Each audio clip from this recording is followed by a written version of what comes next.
Bismillahirrahmanirrahim. Alhamdulillah wassalatu wassalam ala ashrafil mursalin wa ala alihi wa sahbihi ajma'in. Collection Risal al-Nour, Risalatul Marda, traité à l'usage des malades, du grand savant, l'érudit, le sauveteur, le rénovateur du siècle dernier, Bedi Zaman. Que Dieu lui fasse miséricorde. 19e remède. Tous les noms divins tels que beau, Jamil, et majestueux, Zul Jalal, qui accompagnent le nom de l'Éternel, As-Samad, expriment la beauté. Parmi les existants, ce qui est le plus délicat, le plus beau, le plus complet du miroir de l'Éternel, c'est la vie. Le miroir du beau est beau. Le miroir qui montre les beautés du beau devient beau. Aussi, quoi qu'il arrive au miroir de la part du beau, c'est beau. Aussi, quoi qu'il arrive à la vie, c'est beau du point de vue de la vérité. Parce qu'il montre les beaux ornements des beaux noms qui sont beaux. Si la vie continue toujours et d'une façon monotone, dans la santé et le bien-être, elle devient un miroir incomplet. Plutôt, une telle vie suscite l'ennui en faisant ressentir en quelque sorte le néant et l'inexistence. Elle diminue la valeur de la vie. Elle transforme en ennui le plaisir de vivre. À cause du souci, l'homme se jette soit dans la débauche, soit dans le divertissement. En disant qu'il passera vite sa vie, comme une peine de prison, en portant hostilité contre la durée de sa vie précieuse, il veut la passer en la tuant vite. En revanche, une vie qui se déroule dans le changement et le mouvement et dans différentes circonstances fait ressentir sa valeur, fait savoir l'importance et le plaisir de la durée de vie, même dans la difficulté et le malheur. On ne veut pas que la durée de la vie passe. Il ne fait pas à cause de son ennui, en soupirant. Hélas, le soleil ne s'est pas encore couché. Aussi, la nuit n'est-elle pas toujours terminée? Oui, interroge un monsieur très riche et sans travail, qui a toutes choses parfaitement à sa disposition sur son lit de repos. Comment vas-tu?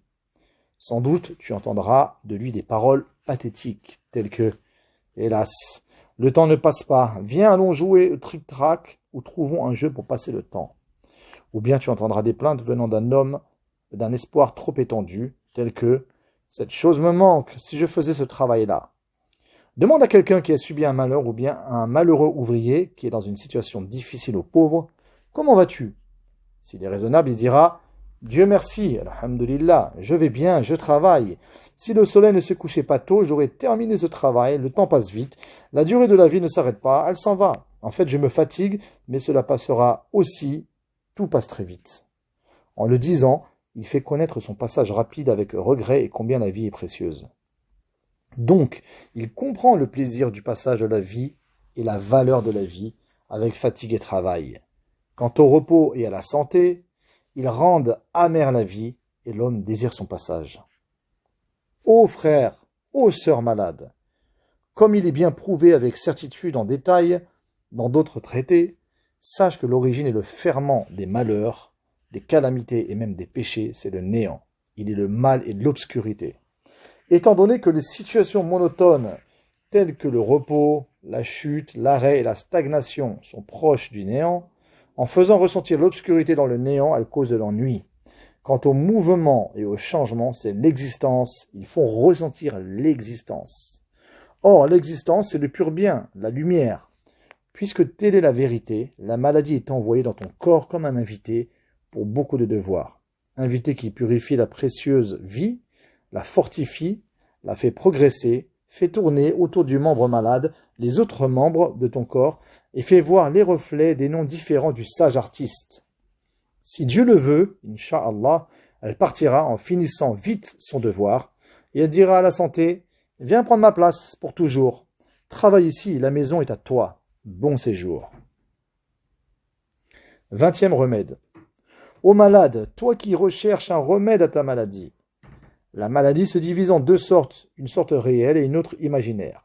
Quant à celle-là, le sage, majestueux, guérisseur a stocké un remède pour chaque maladie dans sa pharmacie la plus grande, qu'est le globe terrestre. Pour chaque maladie, il a créé un remède.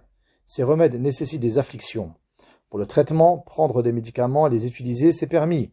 Mais il faut attendre de l'être absolu l'effet et la guérison. Comme c'est lui qui donne le remède, c'est aussi lui qui donne la guérison. Tenir compte des conseils de médecins compétents et pieux, c'est un important remède, parce que la plupart des maladies viennent de mauvais usages, du manque de régime, du gaspillage, des erreurs, de la débauche et de l'inattention. Le médecin religieux donne, sans doute, conseils et avis dans le cercle du licite. Il interdit les mauvais usages, les excès, et il apporte un soulagement. Le malade a confiance en ses conseils, et en cette consolation, sa maladie diminue, il lui apporte de la tranquillité au lieu de la détresse.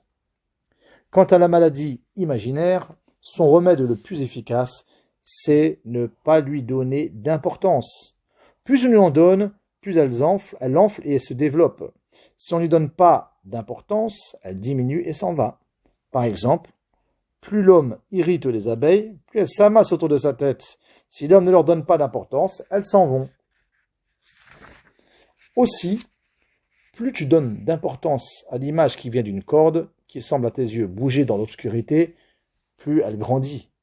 Même parfois, elle fait fuir l'homme comme un fou. Si l'homme n'y donne pas d'importance, il verra qu'une corde ordinaire n'est pas un serpent. Il se moquera de l'angoisse qu'il a. Cette hypocondrie continue, elle se transforme en vraie maladie. Elle est une mauvaise maladie. Chez les gens anxieux et nerveux, de la moindre chose, l'homme fait une montagne, sa force morale sera épuisée.